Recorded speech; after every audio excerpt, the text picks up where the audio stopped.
We begin in West Africa. It's market day in Dutse, a provincial town in northern Nigeria. The clay pots that these men carry are an invention that's changing the way this country copes with its climate and have become a catalyst for change in society here. They are the brainchild of a man who's seen the future lying in Nigeria's past.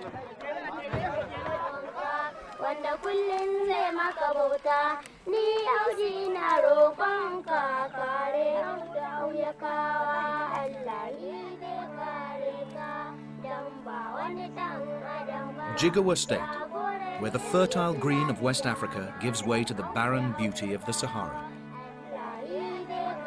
For the people who live in the remote villages here, existence is shaped by the extremes of climate, poverty, and a Muslim culture that's remained unchanged for hundreds of years.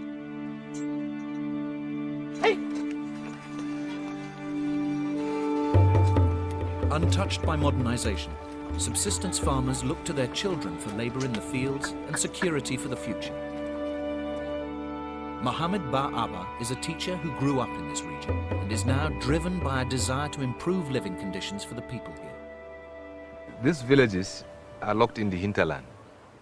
They have no access roads, they have no electricity, they have no pipe-borne water. But then what can you do when the money is not there? Families are dependent on crops which must survive conditions from unrelenting rainfall to punishing Saharan heat before they can be harvested. Those with crops to sell head to the local market outside Dutse, where they face further problems caused by the climate. Fresh goods decay rapidly in the sun and need to be sold as quickly as possible, forcing the price down and depriving farmers of much needed income. The biggest single problem for the farmers is the lack of preservation for their crops. The climate here is too harsh. This is a very dry region. This is an example of one farmer who picked this spinach this morning. As you can already see, it is wilting away and falling apart. As well as causing serious financial problems for the farmers, rotting food was also a major health threat as a breeding ground for disease and source of malnutrition. Mohammed set about looking for a solution.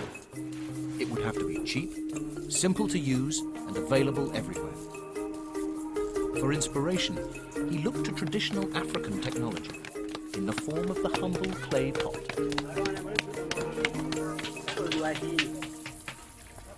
The earthen pot is an indigenous traditional technology, not only in Nigeria here, but in all African societies.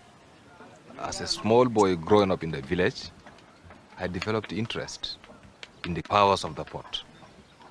I know it cools, but then people use it just to store ordinary drinking water. Then I started contemplating, how can it be used for other things as well, if it can cool? Then I started making experiments with the pot.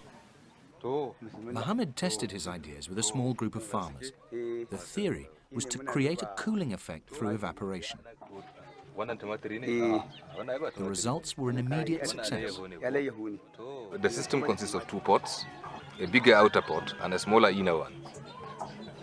Now, the farmer is required to put fine river sand in between the smaller inner pot and the bigger outer pot, and to keep it moist. And when wind is blowing, it will cool the surface of the outer pot.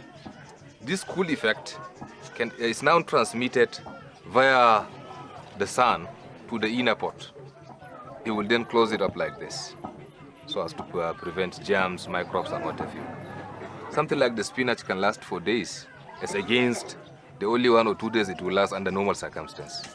Something like tomatoes last for 21 days, as against the 2 or 3 days that it normally lasts. Mohammed's next challenge was to get enough pots made for the project to take off across Jigawa State.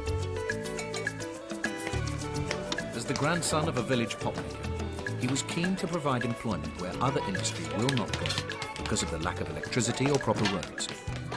So he established 5 pot factories in remote villages, where he's now a regular visitor.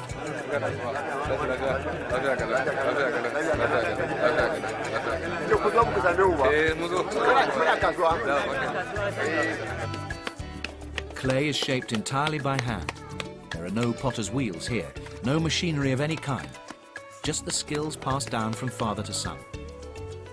Traditional pot making has been in serious decline since the arrival of lightweight aluminium pots and pans. But Mohammed's factory has revived these skills and given a new sense of purpose to young pot makers, such as Ibrahim Mubandi. I grew up here and learned the pot-making trade in this village.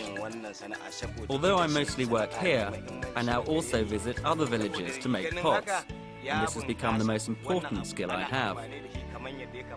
People can see how valuable this skill has become today. The special pots sell very well, so now lots of people are interested in learning the trade. They can see for themselves how beneficial this factory has been for us. This factory produces up to 300 pots each day.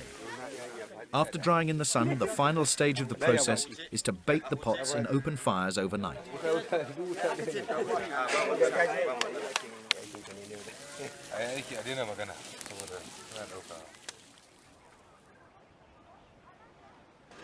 In the morning, finished pots are loaded onto a cart for the long trek to Dutse. Having established his factories, Mohammed set about distributing his new invention. I single-handedly financed the first 5,000 pot-in-pot system from my meager salary. And after that, when a product is new, you have to test market the product. So I decided to give them for free of charge at first in 5 villages. Mohammed launched a solid marketing campaign to spread the word that the humble clay pot could change people's lives. The weekly market attracts people from all over the north of Nigeria and as far afield as Niger and Chad. Mohammed now sells his pots here, and prospective buyers can also see the pot-in-pot system in use. It's been adopted by traders, who recognize that fresh goods fetch a better price, and there's no need to settle for a quick sale, as the produce will last for several days. Mohammed's pots are also helping the young girls, sent here by their families to sell fresh produce. For these girls, going to school is out of the question. To sell is a must for them. If these girls don't sell, these items normally spoil. This is a withdrawal of the much-needed income by families. The pot-in-pot system will liberate these children.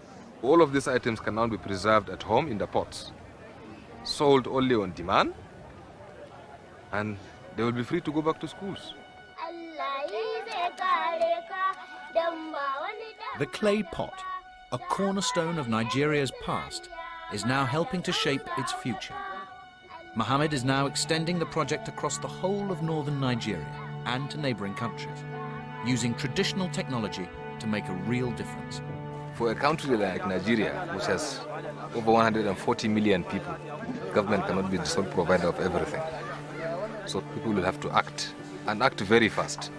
Think of other ways and means through which people can survive.